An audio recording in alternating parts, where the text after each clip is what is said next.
What's up, loves? It's your girl London. I'm back with another tutorial. This time it's going to be a half wig tutorial. So let's just jump right in. We're going to go ahead and pull this wig off, assess the situation, and get started. So this is her before, and currently she is bleached. She is bleached at a 40 volume. I did have a discussion with her about not doing that, especially since she's on different medications for like diabetes, high blood pressure, and things of that sort. So I don't think that it's all that healthy for her hair. But what we're going to do in the meantime is do a half wig. So this right now is the cap that I'm going to be using. And as you saw, I cut the top off and I'm going to stitch that together as you see here. And this is so that it is snug just at the top of her head and not the full head. So right now I'm molding down her sides and her back, and I'm using a little bit of foam and also some got-to-be. That just, to me, holds down that natural hair a lot better than just gel. But yeah, we're gonna go ahead and get started. So right now I'm putting that cap that I just sewed back onto her head, and this is the hair that I'm going to be using. And we're going to go ahead and glue it. So as you see, I probably didn't describe earlier, I have a plastic cap underneath. That is to make certain that no glue gets onto her head. And also that's going to be the basis for creating this wig. So this is definitely a very quick way to create a wig without sewing. And if I was going to sew the wig, I would do it exactly the way you see here. But for the convenience of today, we're just going to go ahead and glue it down. And then she'll be able to take it off and put it back on. So right now I am going in a U shape, and I'm going to do that until I get about to the top of her head, as you see here. And then once I am to the top of her head, I'm going to angle it and start to track her hair going forward. So this is the cap that I'm using that I didn't show you before. It is actually a crochet cap, but I use it for all sorts of things. So don't be limited to, just what these items suggest.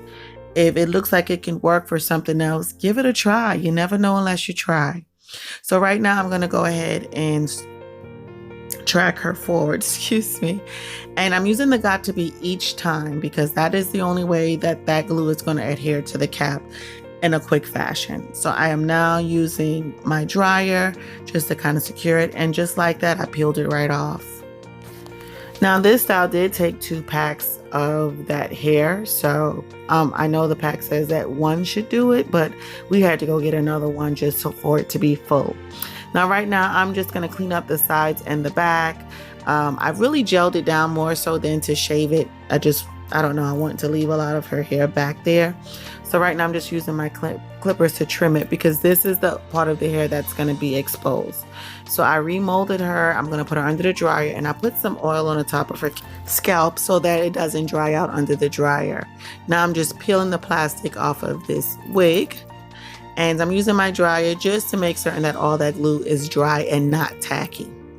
So I'm cleaning her up. She is completely dry again.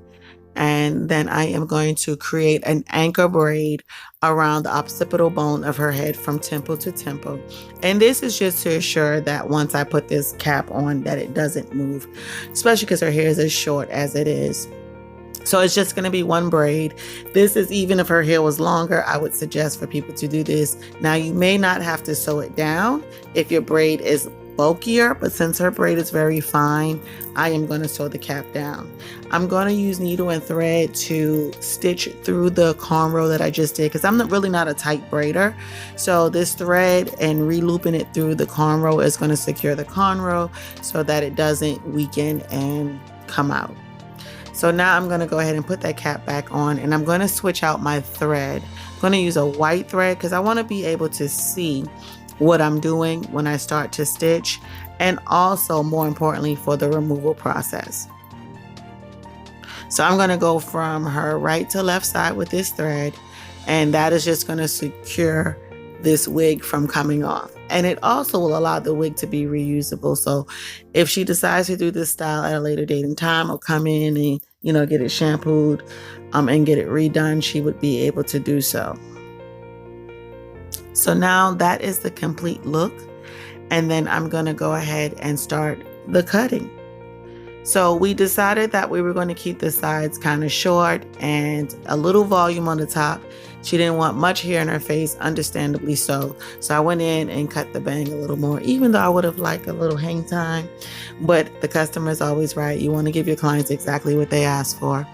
And this is the finished look, you guys. So I'm just going to go in with this spray. It's kind of goldenish, and I'm going to use it right here where this black band is, just to kind of camouflage it a little bit. The other thing is you can also glue little pieces of hair onto the band to cover it, but for me the spray was just a lot easier. So I'm just going to go ahead and spray that, and for the most part we are set. I'll clean up any little stray hairs if I see any out. I love this style for her. I think it was very sassy and very convenient, very easy. She doesn't have to worry about pulling out a curling iron, just a little mousse or a little foam, and that's all it'll take. My daughter says the hair looks like ramen noodles, but she's 18, so of course she would say that. But I thought that it was very sassy. I did talk to her in regards to some other options, like maybe allowing her hair to go gray. We could achieve this same style with gray hair, and that would help not compromise the integrity of her hair with all the bleaching that she does.